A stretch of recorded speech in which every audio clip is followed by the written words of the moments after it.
Certo. Então tá. Deixa que eu vou fazer. Bom, Começou.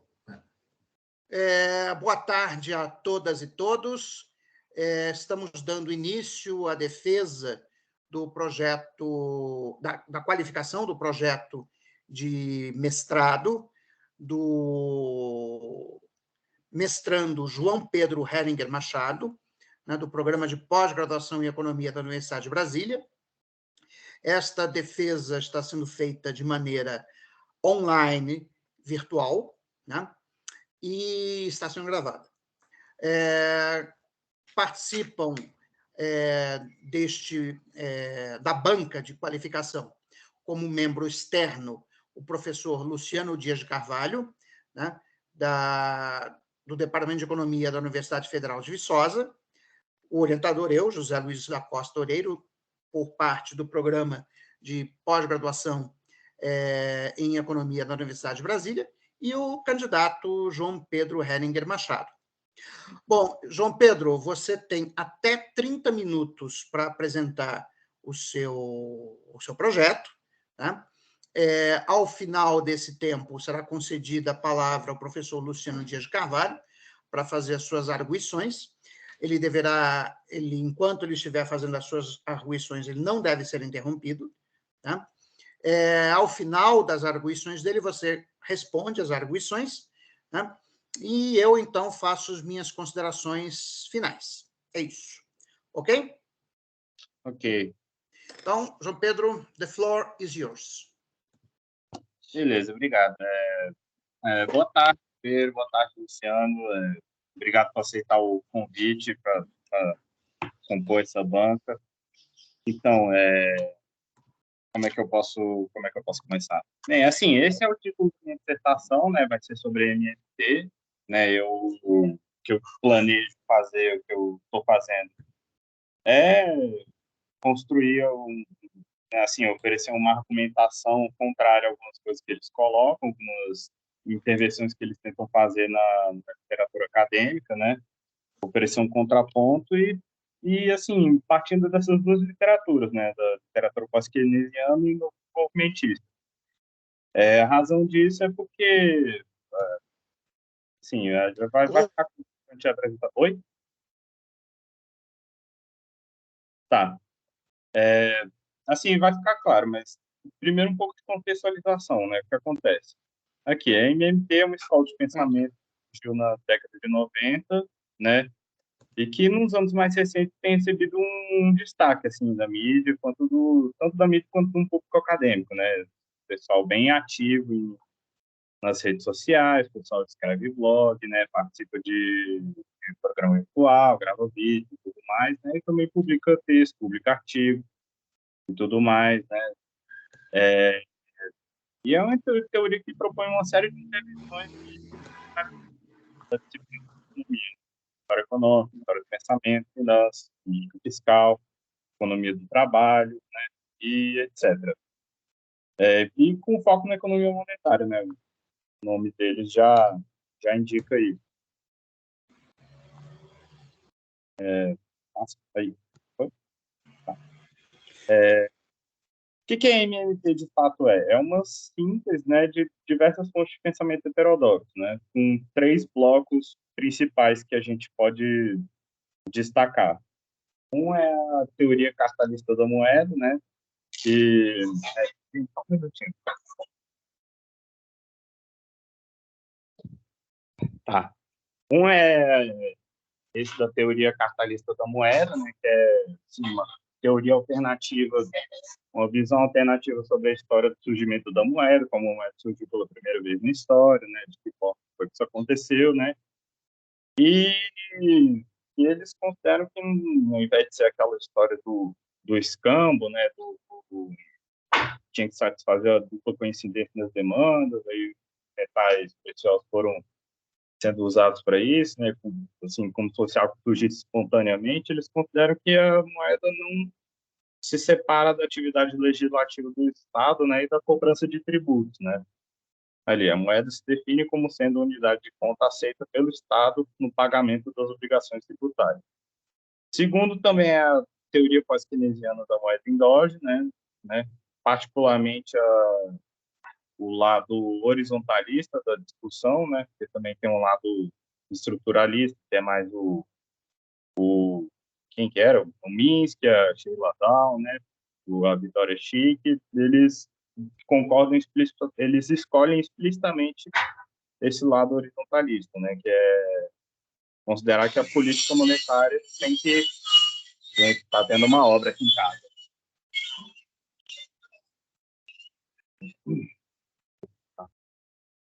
Tá dando para me ouvir? Alô? Oi?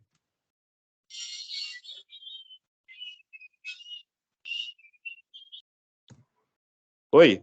Sim, sim. Sim, pode continuar. Tá, ok. Tá. E, assim, eles consideram isso, né, que a política monetária tem que tomar uma postura de acomodar as demandas por reservas do setor privado, né, comprando e vendendo título, para alcançar uma meta de taxa de juros de curto prazo.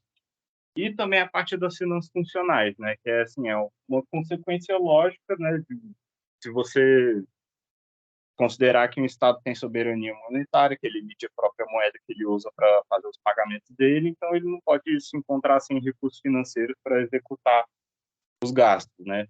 Então a política fiscal tem que ser conduzida pensando nos impactos na economia, não por razões de equilíbrio orçamentário. Esse é o contexto da MMT, e isso é assim uma parte de inspiração, né? De literatura que serviu de fonte para a síntese que eles querem propor. E eles têm algumas outras proposições que pode-se dizer que é um bloco mais novo assim da teoria, né? Que é isso aqui, a execução da política fiscal nos estados atuais está por meio de criação de moeda nova, né? Então você tem uma questão de institucionalidade, contabilidade, né? O governo, quando ele gasta, ele cria novos depósitos da vista, aumenta as reservas, né? Aí os bancos ficam com excesso de reservas e tem que aparecer o Banco Central. Então, assim, o governo ele está criando moeda nova quando ele está gastando, né? É, nessa apresentação não tem como apresentar todos os detalhes, mas é isso. A arrecadação tributária também diminui a oferta de moeda e, portanto, não serve para financiar os gastos, né? Já que os tributos são destruição de base monetária, não tem como achar que essa moeda que está sendo destruída é o que financia o gasto do governo, né? E também que a tributação, né, a cobrança de impostos serve para colocar a moeda em circulação, né? Quer dizer, aquela questão de, assim, você tem uma moeda, como que essa moeda vai ser aceita pela sociedade para ser o meio de pagamento para as transações, né, que as pessoas precisam realizar no dia a dia. A MMT considera que isso se dá pela cobrança de impostos. O que mais tem aqui? Tá. Eles também têm uma proposta de um programa de garantia de emprego, Job Guarantee, né, que o Estado emprega de forma incondicional toda mão de obra que esteja apta e se apresente como disponível a um salário que cobre um custo de vida socialmente considerável. E eles acham que esse programa garante pleno emprego e estabilidade de preço, né? E outras afirmações, né, outras proposições deles sobre a abertura da economia.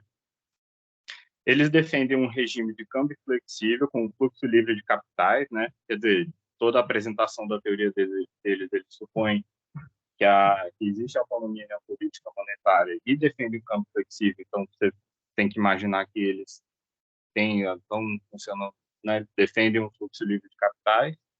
Eles também acham que nenhum país em regime de câmbio flexível passou por crises cambiais. Você vê vários artigos que eles colocam em livro também que eles escrevem, né?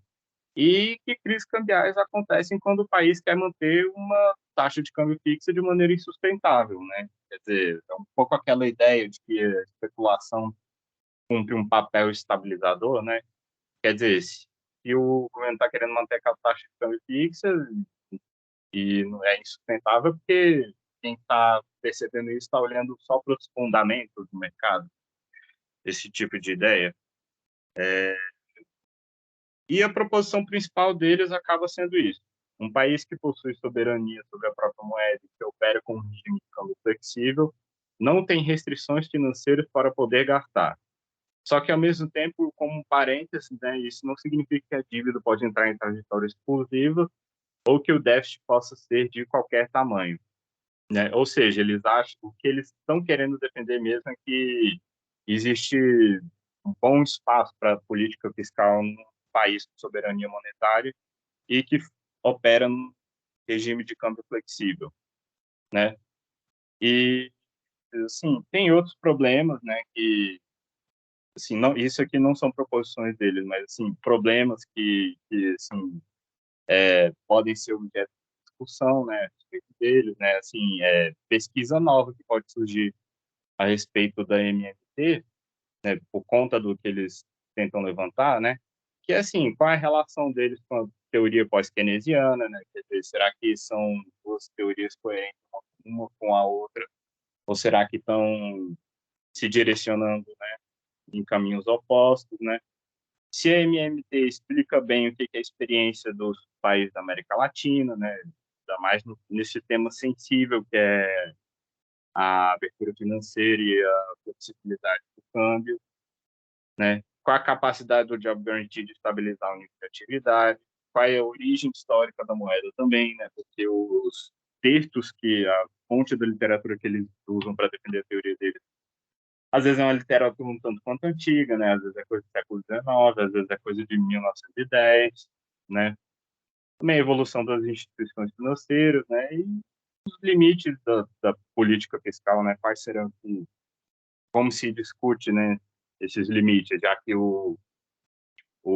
restrição financeira propriamente dita não é um deles, né? E os meus objetivos na minha dissertação são discutir principalmente os dois primeiros que eu falei, né? Assim, primeiro eu quero apresentar uma revisão sobre a MMT, né? Apresentar por alto quais são as principais fontes dele, quais são as publicações que deram origem, né? Quais são as publicações que normalmente são mais mencionadas e discutidas quando alguém quer tratar a respeito do assunto, né?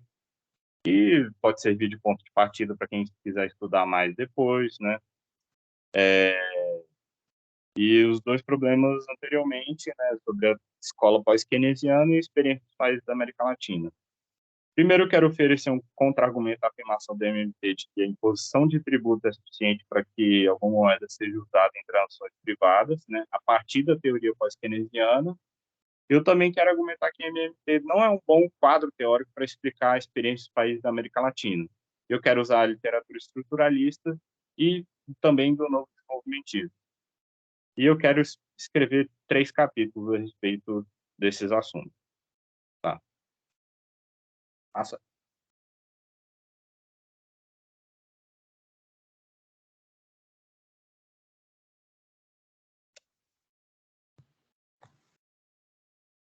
João? João, Oi. você terminou? Não, eu não estou conseguindo passar. Ah, Pera, tá. o celular deu uma travadinha. Tá. No primeiro capítulo, eu quero apresentar a MT, os seus principais subitens, né? Quero apresentar a origem histórica dela. Quero mostrar as literaturas que serviram de inspiração, né? Explicar o que é o capitalismo, o horizontalismo e as finanças funcionais. Quero apresentar como que eles consideram a política fiscal e a política monetária, né? Como que eles consideram o papel de cada uma, né? Como que eles descrevem a institucionalidade da política fiscal, né? Que é um ponto interessante que eles levantam, né? Como que eles enxergam a proposta para garantir o pleno emprego, que eles enxergam como sendo uma espécie de estoque regulador de pessoas empregadas pelo Estado, que cresce em momentos de baixa atividade econômica e aumenta, né, e diminui em momentos de alta atividade econômica, né, funcionamento anticíclico na proposta deles, né, e também, sim, criar uma fonte de consulta para quem precisa se iniciar no tema, né, para quem vai querer começar a estudar, né, para discutir outros problemas que eu também não vou ser capaz de discutir só em uma dissertação, né, tem muita coisa que eles propõem, né, e apontar das direções que discussões futuras sobre a MMT podem tomar, né? Assim, é o primeiro capítulo um objetivo que tem um objetivo bem claro, né? É simples de entender, né? E quanto ao segundo capítulo, era que meu celular deu uma travadinha. Ai, aqui, tá. Quanto ao segundo capítulo, eu quero usar a teoria pós-keynesiana para contra-argumentar com a ideia deles sobre os impostos, né? Aqui, segundo a MMT, moeda que o Estado aceita como forma de pagamento para os impostos, o que leva tal unidade de conta a ser aceita como meio de pagamento nas transações privadas, né? Quer dizer, para eles, isso é suficiente. E, por outro lado, a teoria pós-keynesiana dá centralidade ao sistema de contratos em sua teoria monetária devido à incerteza inerente ao capitalismo.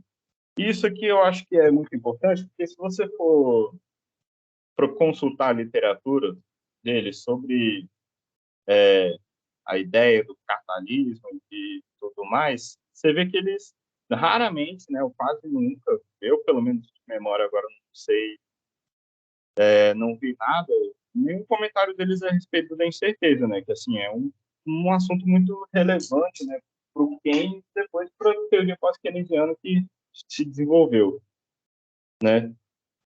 E você tem a questão, né? O sistema de contratos serve também para reduzir a incerteza das ações econômicas. Você também tem, por exemplo, o Davidson, né? Dando assim vários argumentos. Um deles é de que os agentes podem desejar moeda para liquidar contratos, caso haja alguma incerteza sobre fluxos de caixa futuros, né? E mais tem isso aqui que é importante para o Davidson, né? Que é o fato da moeda ser o meio de liquidar os contratos financeiros, né? Por conta disso, é o seguro universal por excelência, né? Para uma forma de proteção contra os eventos adversos. E tem o Cardin também, que levanta 2 pontos, né? O autor que eu pretendo usar, que é o fato de que, devido à incerteza, a moeda concorre com outros ativos em uma estratégia de acumulação de riqueza, né? E também, para que um dado ativo seja líquido, é necessário algum agente que atue como market maker, né? No caso da moeda, o Banco Central. Então, assim, o interessante desse exemplo do Banco Central é que você vê que é uma institucionalidade a mais, né, que não é só a cobrança de impostos, né? Eu acho que é importante observar também. Então, portanto, a literatura pós-keynesiana oferece exemplos de que não pode ser somente a cobrança de impostos que garante o uso de alguma moeda nas transações privadas, né, dado o sistema de contrato, certeza, preferência de liquidez e etc., né? E também isso envolve um outro problema metodológico, né, que é qual é o grau de concordância da MMT, né, da teoria de moeda e da guiados por tributos, compara de um ao pós-keynesiano. Aí você tem os textos desse pessoal sobre filosofia da ciência, tem o Kuhn, né, com a estrutura das revoluções científicas, né, o Polanyi, esse Polanyi não é o Karl Polanyi lá da Grande Transformação, é o Michael Polanyi, eu acho que é primo dele, então, cara da filosofia da ciência, né, e o Schumpeter, que eles não falam a mesma coisa, mas eles têm uma ideia de que para uma teoria, para um paradigma, né, para uma escola de pensamento, você tem uma intuição original, né, assim, uma forma de enxergar o mundo que serve anterior, que está ali antes de que o trabalho analítico, antes de que o argumento seja desenvolvido, né? E eu acho que para a economia pós-keynesiana a gente pode dizer que é mais assim a questão da incerteza, né? E a moeda e a relação com a incerteza, né? E também, por exemplo, você tem o Minsky naquele estabilizando uma economia estável, né? Que ele levanta, né, a necessidade de você ter um paradigma que leve em consideração as complexidades das relações financeiras em uma economia capitalista, né? Não só assim, pô, a cobrança de impostos, né? Então, assim, tem literatura também na parte da filosofia da ciência que eu acho que dá para você argumentar que o capitalismo não é concordante assim com a teoria pós-keynesiana, né? Não são duas teorias que se afastam em um ponto até que fundamental. Agora, o terceiro capítulo, eu quero argumentar que o que eles defendem sobre a abertura da economia também não é bom para pensar sobre a experiência dos países da América Latina, né? Então, portanto, não é algo que dê para dar muita confiança como sendo uma fonte de recomendação boa de política econômica, né? Eu quero falar mais no caso do Brasil, mas, assim, usar o país na medida do possível, na medida que, assim, tiver algum caso interessante ou eu achar relevante, né? E eu quero usar de base o estruturalismo latino-americano e o novo desenvolvimentismo, principalmente. Eu acho que são duas literaturas que cada uma tem seu mérito próprio, tem seu momento próprio, né? E podem ser usadas de forma complementar, né? Porque o estruturalismo surgiu ali mais com a experiência do pós-guerra, né? Com aquela fase de desenvolvimento mais voltada para dentro, né? E o novo desenvolvimentismo também tem uma continuidade, né? Que é uma das coisas que o novo desenvolvimentismo também comenta, né? Que o modelo de desenvolvimento depois no pós-guerra ele se esgotou, né? Ali também a partir da crise de 1980. Então, aqui, para o estruturalismo, por exemplo, problemas de balanço de pagamentos decorrem da inserção inadequada dos países latino-americanos no comércio internacional, né? É um problema de especialização produtiva em bens com baixa elasticidade de renda da demanda e não da escolha de um regime cambial, né? Ou seja, é um problema de estrutura produtiva, do que o país é capaz de produzir, do que ele demanda como importação, né? A solução para isso tem que ser uma mudança estrutural, tem que ser o desenvolvimento econômico, né? Tem que ser o país estar presente no comércio exterior de uma outra forma que não seja exportando produtos primários, né? Não só a escolha de um regime cambial vai resolver esse tipo de problema, né? E para o novo desenvolvimento isso também, né? É uma teoria que surgiu, uma literatura que vem em um momento posterior, né? Tem influência do estruturalismo, mas também tem influência da teoria pós-keynesiana de crescimento. Então, assim,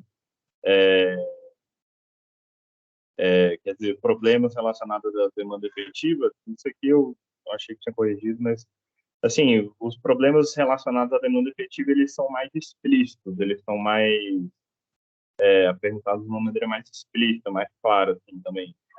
E também o fato de que essa literatura considera que a mudança estrutural necessária desses países depende de uma política cambial que neutralize a doença holandesa, né? É outro ponto levantado por essa literatura que é importante. Porque, assim, se você deixar o câmbio ser flexível, de qualquer forma que seja, para o caso dos países como o Brasil, né, os países daqui do nosso continente,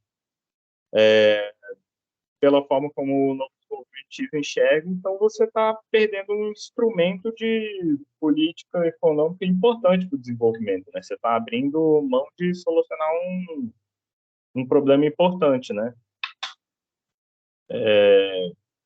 E eles também têm algumas outras afirmações, por exemplo, ó, impostos são suficientes para que a moeda seja aceita em circulação. Só que aí você para pensar, por exemplo, sobre o caso da Argentina com o dólar, de você ter uma economia que o pessoal usa muito dólar no cotidiano, no dia a dia, tem uma dependência grande do dólar, né, nas transações diárias, né, e sendo que o governo lá aceita dólar para pagamento de imposto, isso aí é uma coisa que eu também é um exemplo que eu acho que serve como contra-argumentação para essa tese deles sobre impostos. E eles também têm uma visão sobre assim, e eles consideram que hiperinflações acabam acontecendo às vezes porque existe uma desintegração do sistema tributário. E na literatura que eu consegui consultar, eles não tentam dar muita defesa para essa afirmação, né? é curioso, né? Você imaginar que um país entrou em hiperinflação porque o governo, assim, por algum motivo, se tornou capaz de cobrar os impostos que ele precisa, né? E também, assim, também tem o fato de que pode ser justamente o contrário, né? A inflação muito alta faz que a arrecadação caia, né? Então, existe uma inversão de causalidade na, no caso, né? Porque o pessoal da MMT, eles também têm um pouco dessa tese, de que, assim, se a cobrança de imposto estiver baixa e o gasto estiver muito alto, você vai ter muita moeda em circulação, né? Os impostos não vão estar sendo suficiente para tirar essa moeda de circulação, então você vai ter uma desvalorização da moeda. Então, é basicamente uma teoria quantitativa da moeda que eles têm, né, sobre a inflação. Não é algo monetarista, mas é uma forma de teoria quantitativa. E também tem outra questão, né? Assim, não é só a sobrevalorização, mas também a volatilidade da taxa de câmbio, que é prejudicial para o crescimento, né? Quer dizer, países começaram a adotar, né, a entrar em regime de câmbio flexível, mas isso também não garantiu a estabilidade da taxa de câmbio, né? Ficou muito volátil. Isso pode ter efeitos que vão também para o longo prazo, além de ser só uma crise, né? Uma flutuação no curto prazo. E acho que, por fim, aqui, outro problema também, que a abertura da conta de capitais pode ser o problema que limita a política fiscal em países periféricos, né? Esse artigo que eu dou como referência é um artigo que está como working paper, que trabalhou eu, o professor Lionelo Punzia Carmen Feijó, né? Que entra também no assunto na discussão da financiarização, de que é um problema também de economia política, porque o mercado financeiro ganha muito poder dentro da economia, ganha influência, poder determinar certas coisas. E também, e também tem uma literatura teórica grande, né, de que podem existir crises cambiais também em regime de câmbio flexível, né? Isso vem por conta de vários motivos. Pode ser o caso de que, por exemplo, o investidor, do ponto de vista individual, ele não está operando no mercado tendo em vista só melhores fundamentos, né, para ele tomar as decisões dele, mas ele está só observando quem está próximo dele, assim, né? Que do ponto de vista individual dele pode ser até algo racional, mas assim, acaba fazendo que o mercado seja mais volátil ainda, né? Então, assim, essas são as ideias que eu estou tendo para esse terceiro capítulo. Acho que tem muita literatura que dá exemplo de como a ideia que o pessoal tem para a abertura da economia não é a melhor, no caso dos países da América Latina. E eu acho que é isso para apresentar o projeto. Sobre o andamento do projeto, o primeiro capítulo eu já tenho ele praticamente todo escrito, eu já mandei para o Loureiro, só falta receber nos comentários de volta. O segundo eu já consultei toda a literatura que eu preciso, né? E o terceiro eu vou ter que consultar um pouco mais de literatura antes de começar a escrever. Então, é isso, gente. Eu acho que é isso que eu tinha para falar. Obrigado, João Pedro. Bom, então, vamos começar com a arguição do professor Luciano. Professor Luciano, antes de mais nada, muito obrigado por ter aceito o meu convite para participar da qualificação deste projeto, né, de mestrado do João Pedro. E the floor is yours. Só um minutinho, posso tirar a apresentação, então? Pode, sim, claro. pode ficar à vontade.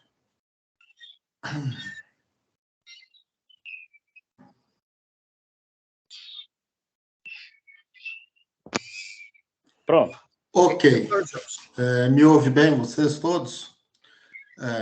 Então, boa tarde, João Pedro. Gostaria de agradecer aí o convite que você me fez, junto com o professor Loureiro. É um grande prazer participar das linhas de pesquisa do professor Loureiro. E esse tema que você está propondo para a sua dissertação é um tema bastante interessante, ele é atual, e eu acho que é uma oportunidade boa para se poder discutir, né, trazer à tona uma discussão sobre o papel da política fiscal e da política monetária em economias não desenvolvidas, como é o nosso caso. O seu projeto é bem sucinto, né? Um projeto bem resumido, e pelo que eu pude perceber, você está buscando, num primeiro momento, fazer uma revisão de literatura o mais completa possível sobre a nova teoria monetária. Num segundo capítulo, contrapor a nova teoria monetária com as bases teóricas da teoria pós-keynesiana e novo desenvolvimentista, e mostrar até que ponto elas convergem e quais são os pontos de divergência, né? E, por fim, num terceiro capítulo, analisar a questão, alguns canais mais específicos, né, de política fiscal e de política monetária, no contexto de uma economia em desenvolvimento, uma economia periférica como é a nossa e tantas outras aí, né, da América Latina, do sul do mundo, né? Bom, então o que eu tenho para dizer para você com relação ao seu projeto? Tá tudo muito fechado. Eu acho que com exceção do primeiro capítulo, que eu acho que já tem trabalhos que fazem uma discussão sobre essa questão, né, que apresenta bem a moderna teoria monetária, né, dita moderna teoria monetária, né, os outros dois capítulos trazem uma contribuição relevante assim, para a sua dissertação, para uma pesquisa, né? Em particular, o terceiro. Né? O que assim, eu sinto falta é o seguinte, né? Eu vou começar a raciocinar aqui com relação a por que a MMT se tornou aí um assunto mais relevante nos últimos anos, né? Nos últimos 10, 20 anos, né? 15 anos. Foi basicamente devido à crise financeira de 2007, 2008, né? E a consequência política monetária dos bancos centrais do mundo, somente dos Estados Unidos, da Europa, da União Europeia e do Japão, com a política de quantitative easing, né? Então, eles aumentaram, quintuplicaram a base monetária, e ao contrário do que a teoria, né, do Milton Friedman, monetarista, né, vamos pensar assim, sugeriria, isso não gerou a inflação que todos argumentavam que geraria, né? E esse fato histórico, essa evidência de que o aumento da expansão monetária brutal que houve nas economias avançadas não gerou a inflação que se esperava, né? A princípio dizia-se que não geraria porque as economias estavam em uma dinâmica recessiva, mas que quando ela voltasse a uma trajetória de crescimento, a inflação viria. E esse ciclo ocorreu e a inflação não veio, né? E isso acabou gerando um reforço aos argumentos teóricos daqueles que defendem a MMT. Bom, mas aí eu acho que a gente precisa qualificar um ponto importante, né? Por que nos Estados Unidos uma expansão da política monetária, da base monetária, não gerou inflação? Eu acho que um ponto relevante da explicação desse fenômeno é o fato dos Estados Unidos emitir a moeda internacional, né? Então, o fato dele emitir a moeda internacional e, em segunda medida, a União Europeia com o euro e o Japão com o ien, todos os três emitem importantes divisas, né? Então, quando a gente olha a hierarquia de moedas, esses países que têm, né, que estão no topo da hierarquia de moedas, eles têm uma possibilidade maior de aumentar a base monetária, dado que a moeda pode ser vista como um ativo, né? Por si só, ainda mais no momento de incerteza como a que vivíamos com a crise financeira e depois agora com a pandemia e mais a guerra entre a Rússia e a Ucrânia. Então, tem 3 choques, um choque financeiro e 2 choques reais, né? A pandemia e a guerra, que geraram uma incerteza no mundo muito grande nos últimos 15 anos, né? E que fez com que essas moedas que estão no topo da hierarquia financeira fossem demandadas como um ativo para se proteger diante da incerteza. Então, um ponto relevante que salta aos meus olhos é que essa teoria eu acho que ela é muito adequada, uma opinião pessoal, muito adequada, ou ela é mais aderente para explicar economias como as dos Estados Unidos, da União Europeia e do Japão, economias desenvolvidas que emitem moedas que são divisas internacionais, do que economias em desenvolvimento como a nossa, né? E aí tem, você mesmo, na sua apresentação, você citou um monte de questões, né, que surgem com a aplicação de uma visão teórica proposta pela MMT para economias como a brasileira. Uma economia com heterogeneidade estrutural, uma economia que não emite uma divisa internacional e por aí vai, né? Bom, esse é o fato, né? O que eu posso dizer com relação a sugestões para a sua dissertação?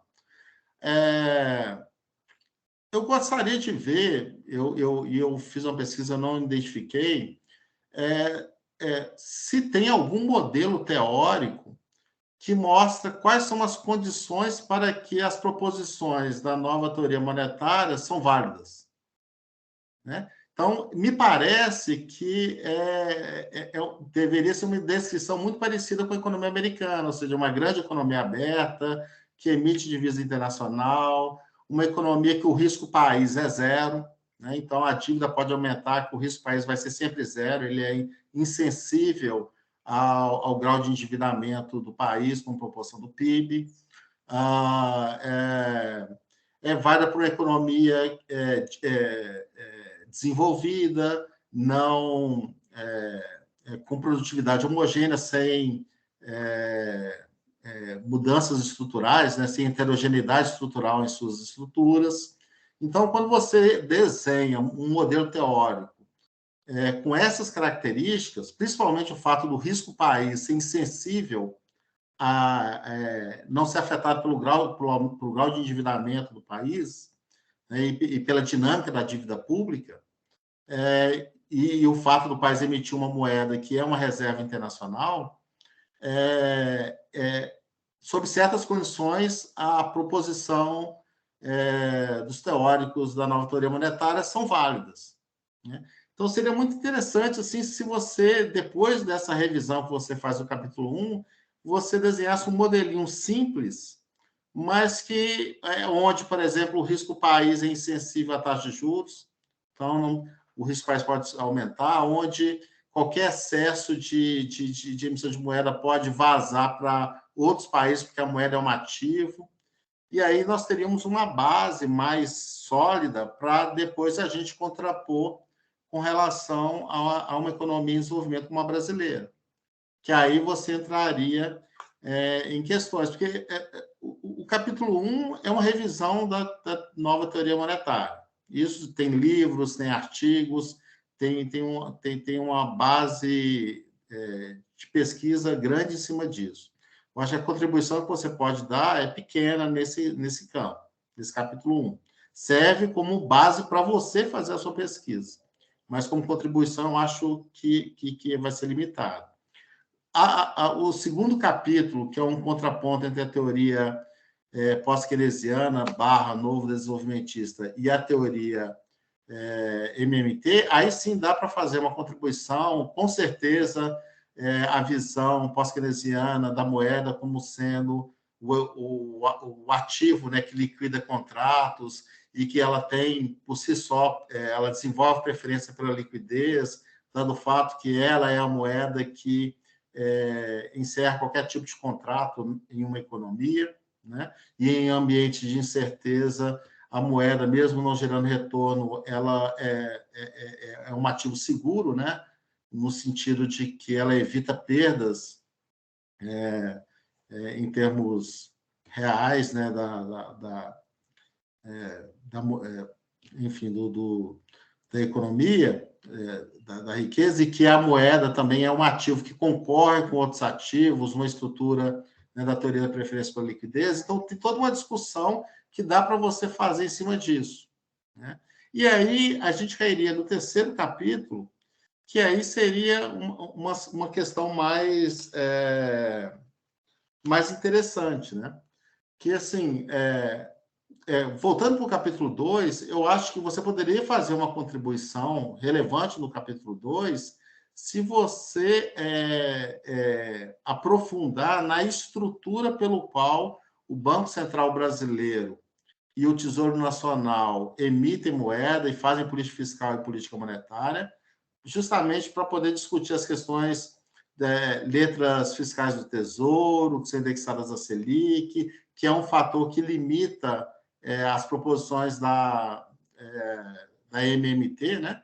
Se você faz uma política fiscal que aumenta a taxa de juros, esse aumento da taxa de juros vai gerar impacto sobre uma série de variáveis econômicas. Se a gente imaginar aí, por exemplo, a equação da paridade da taxa de juros, né?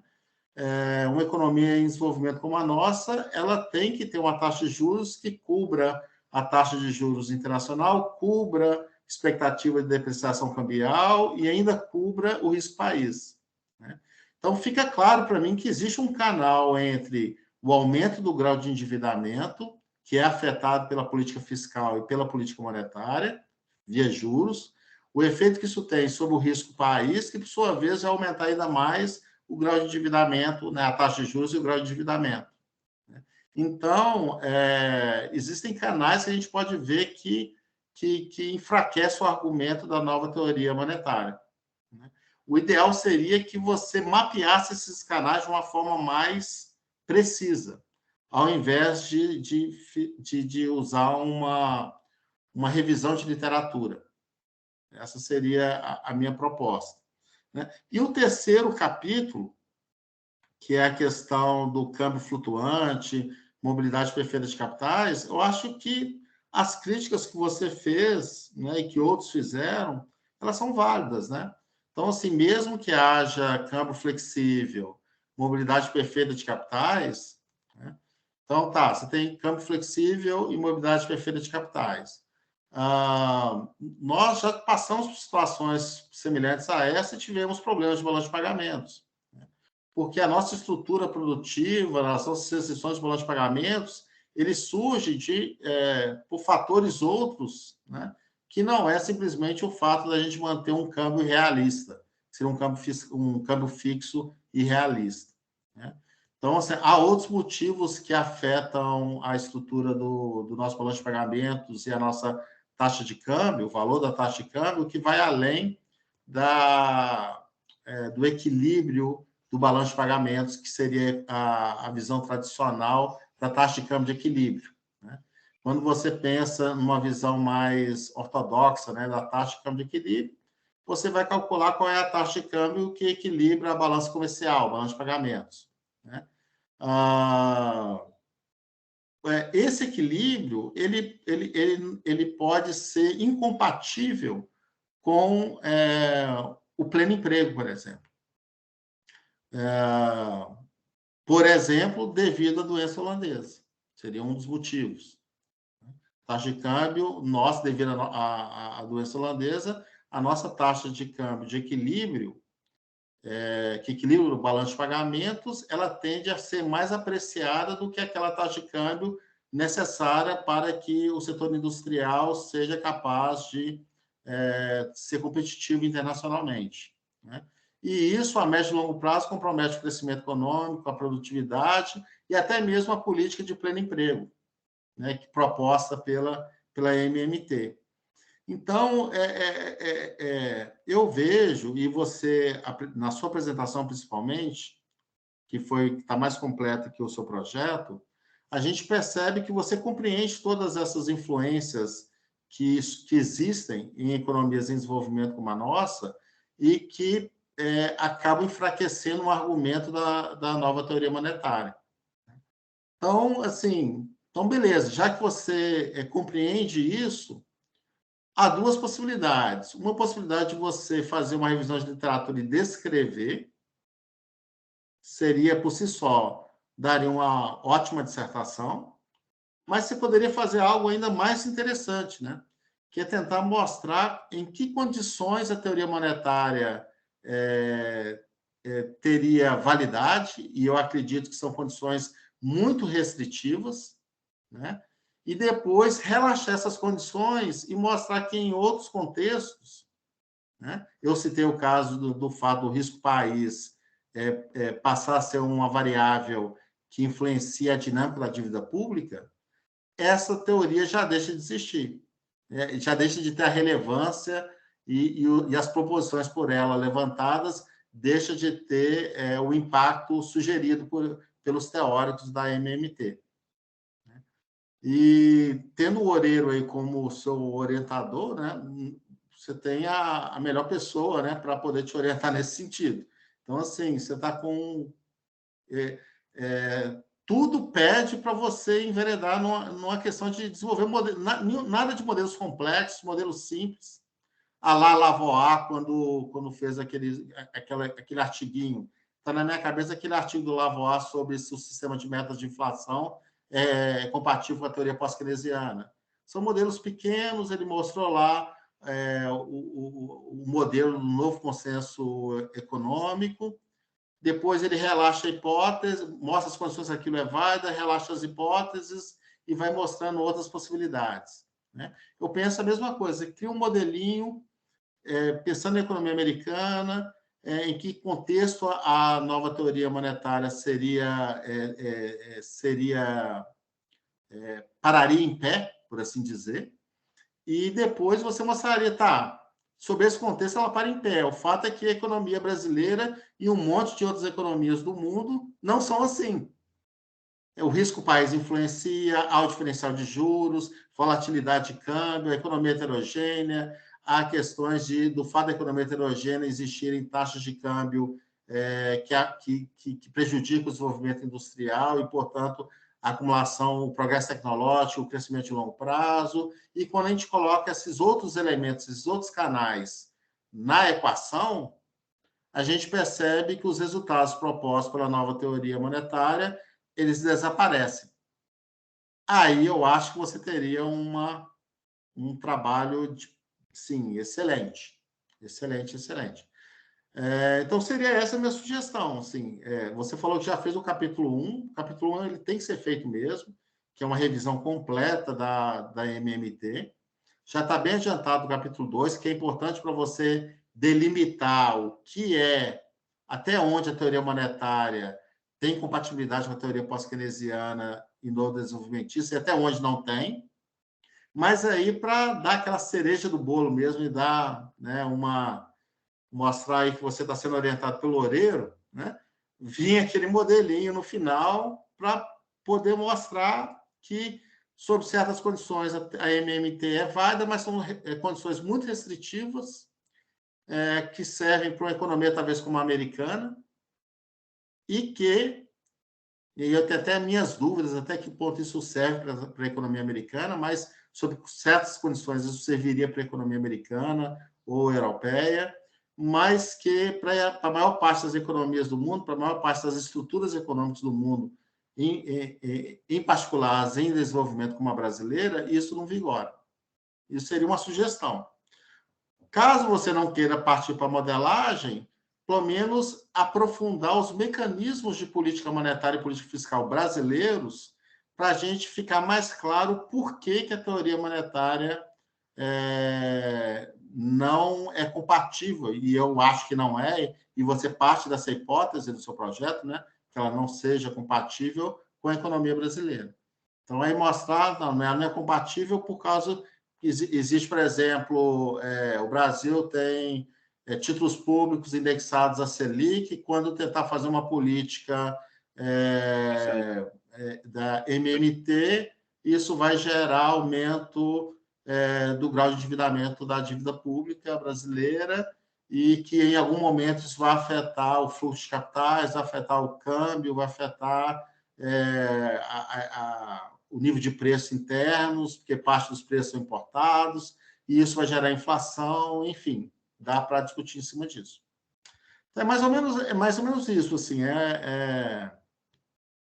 eu não tenho nada muito concreto para te oferecer em termos de algo pronto, mas é um ponto que eu acho que você poderia refletir, que é justamente tentar pensar em modelos simples que façam esse contraponto. Ou seja, além de você fazer, para terminar, o que você está se propondo em termos de análise de revisão de literatura, você fazer algo semelhante, mas em termos de modelagem econômica. Seria isso. Loureiro. Obrigado, professor Luciano. João Pedro, suas considerações.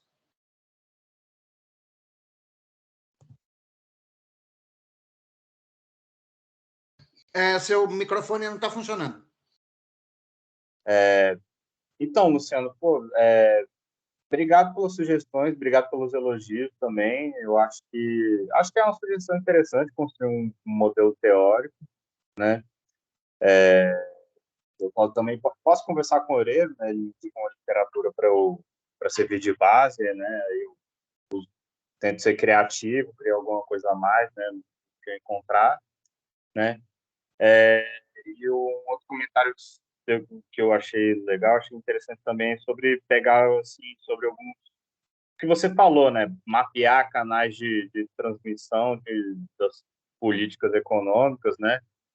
Porque uma coisa que você acaba encontrando também nessa literatura da MMT, por exemplo, o propósito que eles têm para ser de garantia de pleno emprego, o programa deles, o Job Guarantee, eles consideram que eles têm um otimismo tão grande sobre esse programa, eles acham que vai ser um negócio tão revolucionário, que eles acham que, assim, que vai eliminar o pleno emprego, vai eliminar o problema do desemprego, não vai ter mais desemprego, e, ao mesmo tempo, ele vai até ajudar a ser um estabilizador para o nível de preço, né? Só que esse que é o problema, eles só olham para o mercado de trabalho, né? Eles acham que fazendo... Quer dizer, setor energético tem uma coisa, câmbio... Um ponto, o que me parece é que eles têm muito em mente a economia americana. Né? Uhum, Então, assim, quando a gente pensa num programa de pleno emprego como o nosso, e levando em consideração de que nós estamos inseridos numa estrutura de concorrência internacional, né? Não só financeira, a questão da hierarquia de moedas, mas também a questão de a gente compete por fluxos de capitais, nós competimos no comércio internacional, né? E, claramente, você garantir o pleno emprego numa economia onde a produtividade é muito baixa, isso vai ter que ser financiado pelo Estado. Quem vai cobrir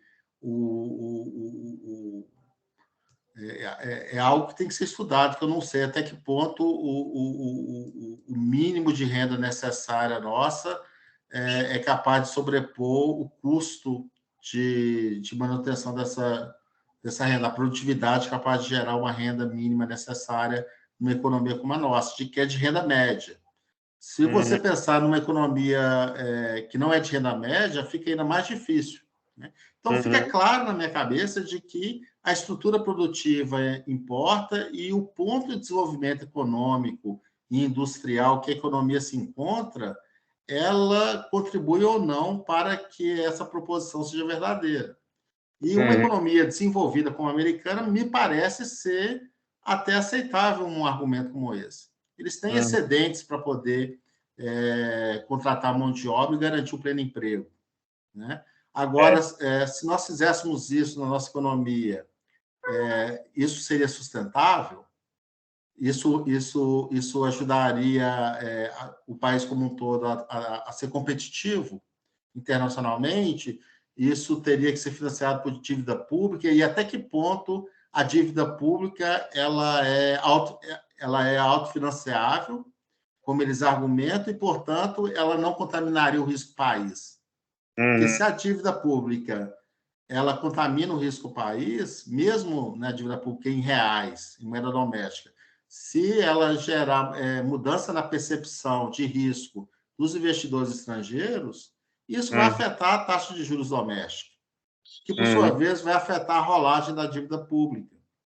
Então, ainda mais no caso do Brasil, que tem um percentual alto de títulos públicos que são indexados à Selic, que acaba...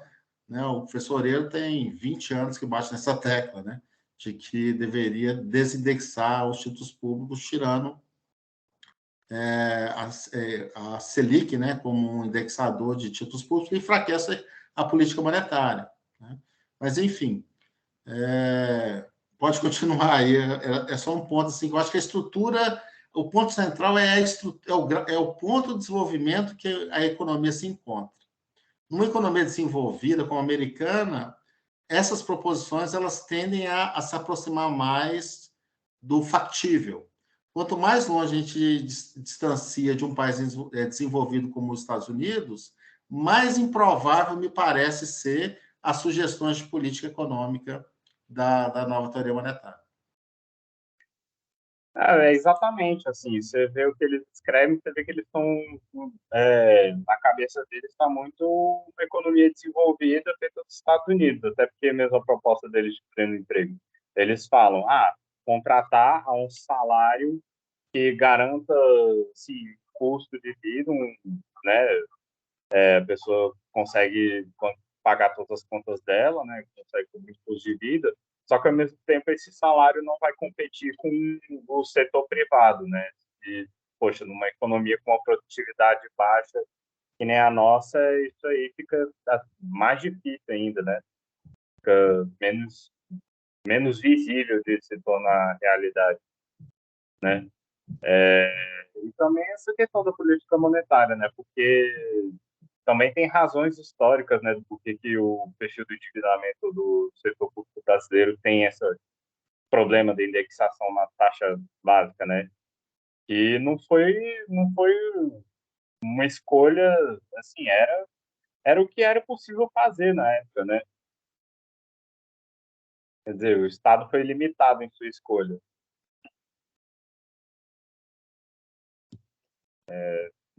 Isso, acho que verdade, eu acho que eu vou anotar isso, eu estou anotando sugestões aqui num caderninho, né?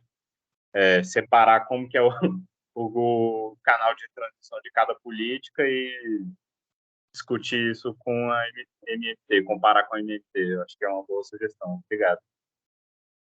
O que mais? Satisfeito, Luciano? Você ainda tinha alguma coisa para falar, João Pedro? Não. Não, estou satisfeito. Muito satisfeito. Estou tranquilo. Bom, eu vou fazer algumas considerações, né, em cima dos questionamentos do Luciano e das respostas do João Pedro, que enfim, acabaram me levando a pensar em algumas coisas. Quer dizer, a questão é a seguinte: qual é a proposição central da MMT? A MMT aparece como um monte de proposições. Tá? Em um lado aparece como o Job Guarantee, né? Ou seja, como a defesa, né, do Estado como o empregador de última instância. Em outros momentos, a MMT aparece como uma espécie de teoria da origem da moeda. Aí, nesse aspecto, ela não é teoria monetária moderna, mas é teoria arqueológica da moeda, porque a origem vem lá da Babilônia, não sei de quando, etc. Né? Também, em outros momentos, a MMT aparece como uma defesa de que a política fiscal que é a política que deve ser usada para a sintonia fina da economia, não a política monetária. Enfim, tem várias coisas. Mas qual é a essência? A essência, para mim, é uma proposição simples. E essa proposição ela é falseável no sentido de cópia. que é o seguinte: um governo que emite dívida na sua própria moeda não tem restrição financeira. Essa é a proposição central da teoria. Tá? O resto são corolários, são proposições de política econômica que você deduz a partir disso, mas essa é a ideia central.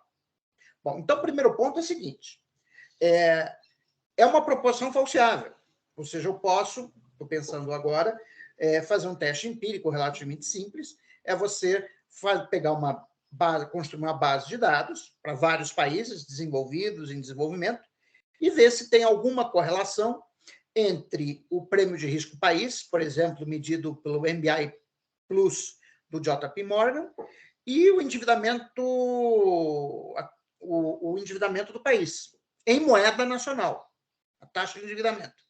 Tá? Quer dizer, se for não correlacionado, tá? Então a teoria tem algum fundamento empírico, pelo menos ela não é falseada, né, pelos fatos. Tá? Mas se tiver correlação, ou seja, se eu conseguir mostrar que os países que têm uma maior relação dívida pública-PIB ou um maior pagamento de serviços da dívida com proporção do PIB, tá? Que também pode ser as duas variáveis, né? Ou uma combinação de ambas, né? Com o prêmio de risco país, aí a teoria está errada, simplesmente isso. Tá? Porque o mercado percebe outra coisa. Tá? O mercado percebe que existe uma correlação entre o endividamento, mesmo quando é unicamente moeda nacional, e o prêmio de risco país, tal como está precificado nos mercados. Tá? Então, esse é o primeiro ponto. Bom, além disso, quando o Luciano falou já de avaliar em que condições, né, fazer um modelo, talvez não seja necessário um modelo, mas algo como o Lavoie faz no seu livro de 2014, o Post-Keynesian Economics New Foundations, no capítulo 4, quando ele faz aqueles exercícios de contabilidade, né, de balanços. Né?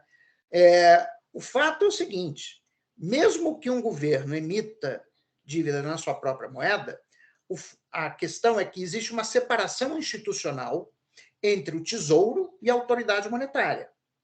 Em diversos países, como é o caso do Brasil, né, o Banco Central não pode financiar o Tesouro. Então, mesmo que o Tesouro esteja emitindo dívida que seja na moeda do país, o Banco Central não pode comprar diretamente essa dívida. Ele pode comprar no mercado secundário. Aí cabe um exercício contábil, como é feito no livro do Lavoie, se numa economia que opera com regime de metas de inflação, câmbio flutuante, que o Banco Central define uma meta de taxa de juros, etc., etc., se nessas condições, né, e o Banco Central não pode financiar diretamente o Tesouro, se nessas condições, quando o Tesouro emite dívida, no final das contas, quem vai comprar é o Banco Central. Ok? Esse é um argumento. Tá? Quer dizer, porque eu digo, no Brasil isso é proibido. Quer dizer, até teve a PEC do orçamento de guerra, ela tentou, estava lá na versão original, de que o Banco Central poderia, durante o período, né, da pandemia, comprar diretamente títulos do Tesouro. Mas isso acabou não sendo aprovado. Tá? Então, como é que fica? É a mesma coisa? Quer dizer, se você ter essa restrição institucional, essa é a minha pergunta, João Pedro. Eu acho que você tem que responder de maneira clara na tua dissertação. Tá? A existência de uma restrição institucional ao financiamento monetário do Tesouro invalida a proposição central do MMT? Sim, não, por quê? Na minha concepção, invalida. Tá? Mas a gente tem que mostrar isso com exercício, né? Como o Lavoie faz, com balanços, etc. Aí você tem o balanço do Tesouro, o balanço do Banco Central, o balanço do setor privado. Quer dizer, esse dinheiro, quer dizer, quando o Tesouro emite dívida, quem que, no final das contas, financia isso? Se for o Banco Central, então, realmente, a MMT está correta. No final das contas, não importa o arranjo institucional, o que vai acontecer é que, no final das contas, essa dívida vai ser comprada, vai ser financiada pelo Banco Central. Então, realmente, ela sendo denominada na moeda que o país emite, lembrando que quem emite moeda é o Banco Central, né? Então, realmente não faz nenhuma diferença. Né? Um outro ponto que está relacionado com isso é o seguinte: uma das proposições de política econômica, não é proposição teórica, mas uma das proposições de política econômica da MMT é que a taxa nominal de juros tem que ser fixada em 0.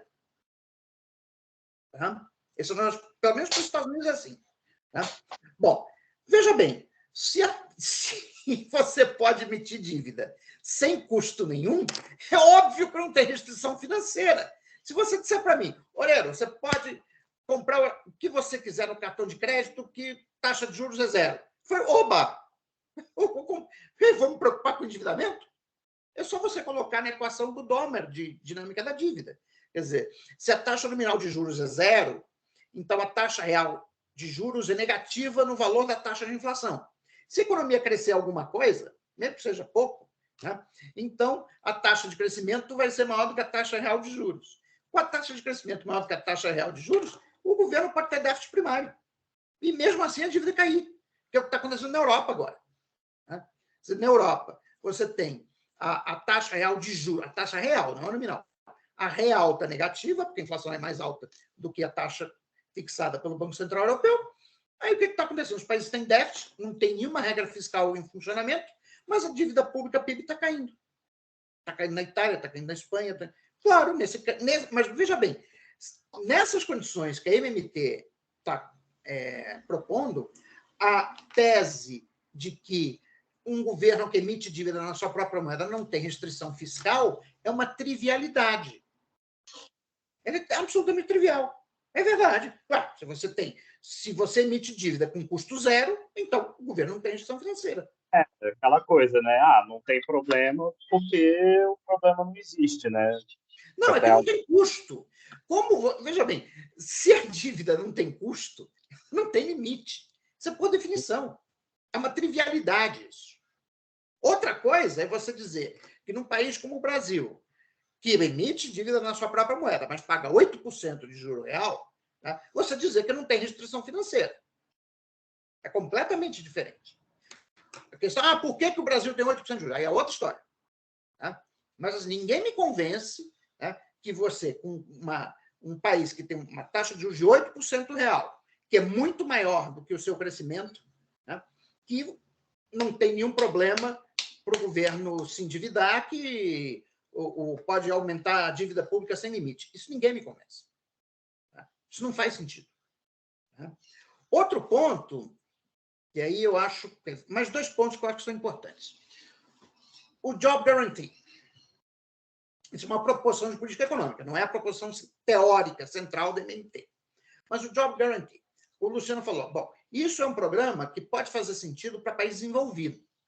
Agora, para país em desenvolvimento ou subdesenvolvido, né, o que é um país subdesenvolvido ou em desenvolvimento? Não é um país apenas que tem renda menor do que os Estados Unidos. É um país em que a estrutura do mercado de trabalho é diferente. Então, você tem um mercado de trabalho dual, você tem um setor de subsistência. Como você define pleno emprego nessas condições? O Samuel Pessoa acha que a economia brasileira está beirando o pleno emprego, quer dizer, porque a taxa de desemprego talvez caia esse ano para 8,5% da força do trabalho. Então, para o Samuel Pessoa, a economia já está em pleno emprego. Bom, só que esses 8,5% de gente desempregada esconde um enorme desemprego disfarçado. Quer dizer, quando a gente olha, né, o pessoal empregado, quer dizer, você tem 25 milhões de trabalhadores por conta própria. Bom, a não ser que você ache que o Brasil é o maior país capitalista do mundo, que você tem 25 milhões de capitalistas, né? Quer dizer, esse pessoal aí, no fundo, está fazendo bico. Quer dizer, eles estão trabalhando por conta própria, inclusive saiu uma matéria no Valor Econômico sobre uma pesquisa do IBRE sobre isso. Tá? Eu não sei se é do IBRE, bom, é da Fundação Getúlio Vargas do Rio, tá? Mas em que as pessoas que trabalham por conta própria foram entrevistadas e mais de 60% disseram que estão trabalhando por conta própria, mas gostariam de estar trabalhando com carteira assinada. Ou seja, isso é desemprego disfarçado. Como é que você vai lidar com desemprego disfarçado com o Job Guarantee.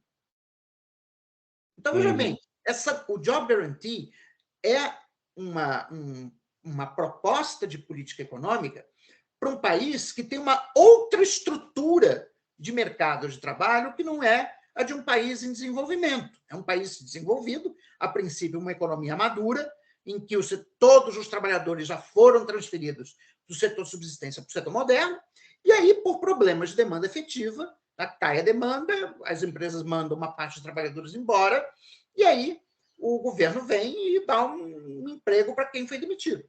Isso é uma coisa. Outra coisa é num país como o Brasil, como o México, como a Argentina, como o Peru, como a Bolívia, como tantos outros, em que você tem ainda um expressivo contingente da força de trabalho que, no fundo, está com desemprego disfarçado. A solução para esse problema não é o Job Guarantee. A solução para esse problema é a mudança estrutural, no sentido de que você tem que aumentar o ritmo de acumulação de capital para transferir mão de obra do setor de subsistência para o setor moderno. Eu acho que esse é um ponto importante, que também tem que estar não só como crítica ao Job Guarantee, mas, enfim, como disse o Luciano, definir quais são as condições de contorno da MMT, ou seja, em que contexto ela é aplicável.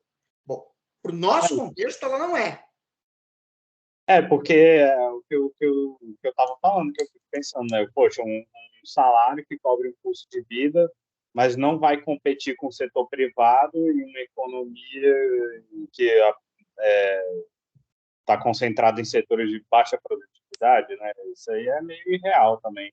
E eles também têm outra coisa que eles... Mas veja bem, João, a parte dessas considerações tem uma questão teórica importante, que não é possível definir pleno emprego numa economia dual, por conta do desemprego disfarçado.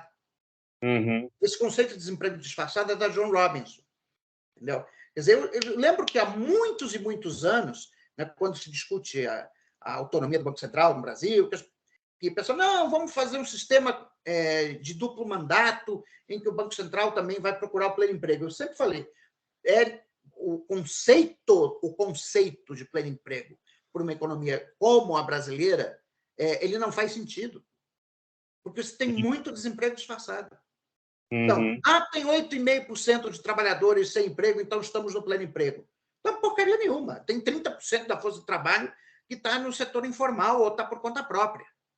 Quer dizer, se a gente for ver mesmo o desemprego disfarçado no Brasil, quer dizer, isso não é o desemprego total, não é 9 milhões de trabalhadores.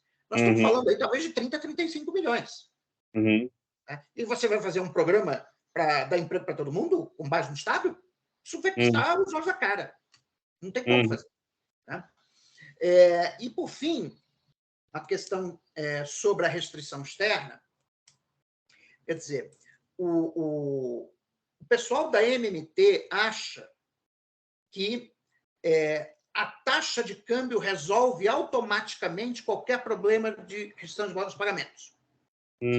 Então, por exemplo, se tiver uma saída de capitais, porque o pessoal está achando que o país vai quebrar, por exemplo, mesmo que limita a dívida na sua própria moeda, então eles não tem problema, porque o câmbio se desvaloriza, aí esse pessoal vai ser convencido a não sair, ou não vai sair, ou não vai ter problemas, ou seja, não vai ter problemas de balanço de pagamentos. Né? A questão para eles, para o pessoal da MMT, só existe a possibilidade de crise de balanço de pagamentos no regime de câmbio fixo. No regime de câmbio flutuante, por definição, não tem. Veja que eles estão usando o mesmo argumento do Friedman. Eles estão achando que a especulação é estabilizadora. Quer dizer, quando você tem uma saída de capitais, ainda mais em países que não emitem moeda de reserva, né, a saída, o movimento de saída, ele vira um efeito de manada, ele vai embora. Então, ao invés de você ter uma desvalorização de 5%, 10% da taxa de câmbio, você vai ter uma desvalorização de 40%, 50% da taxa de câmbio. Overshooting, né? É um overshooting, isso, muito grande. Né? E aí, com a desvalorização de 40%, 50% da taxa de câmbio, a inflação vai embora. Aí o argumento deles cai por terra. Porque eles acham que... Quer dizer, qual é a teoria da inflação que eles têm? É uma teoria muito primitiva, no final das contas. Né? É a velha teoria que nos anos 50. Não, enquanto a economia não chegar no pleno emprego, não tem inflação. Só tem inflação depois que ela chegar no pleno emprego. Tá? Isso, além de ser uma coisa muito simplória, ignora as complicações de economia aberta, tá? E ignora a existência de conflito distributivo. Quer dizer, se você pega o Hawthorne, final dos anos 70, quer dizer, a inflação é causada por um desequilíbrio entre o salário real que as firmas estão dispostas a pagar e o salário real que os sindicatos desejam, uma dada taxa de desemprego. Então, eu posso ter, se a taxa de desemprego que compatibiliza as demandas das firmas e dos sindicatos for maior do que o pleno emprego, definido, sabe-se lá de que jeito, tá? Então, o que acontece? Você alcança a barreira inflacionária antes do pleno emprego. Aí não é política fiscal que vai resolver. Você tem que fazer política de rendas. Entendeu? Então, assim, realmente uma teoria... e, no final das contas, eu acho que eu já discuti isso com você.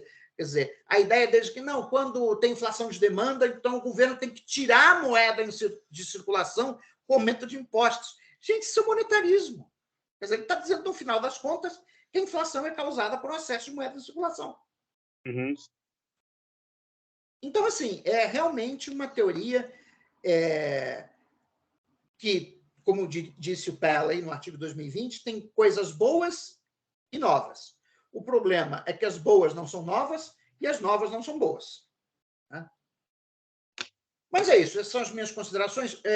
Bom, eu vou pedir para o João Pedro e para a audiência se retirar da sala, que eu preciso conversar com o Luciano sobre se a gente vai aprovar ou não o projeto João Pedro. João Pedro, quando depois eu te mando aqui por WhatsApp para você entrar de novo na sala. Tá bom?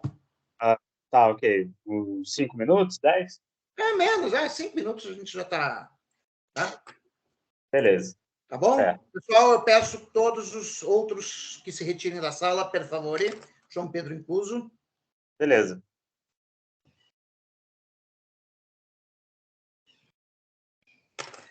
E aí, meu caro, gostou? Gostei. Pode aprovar aí. Eu acho que ele vai dar conta de fazer a pesquisa. Peraí, eu só esqueci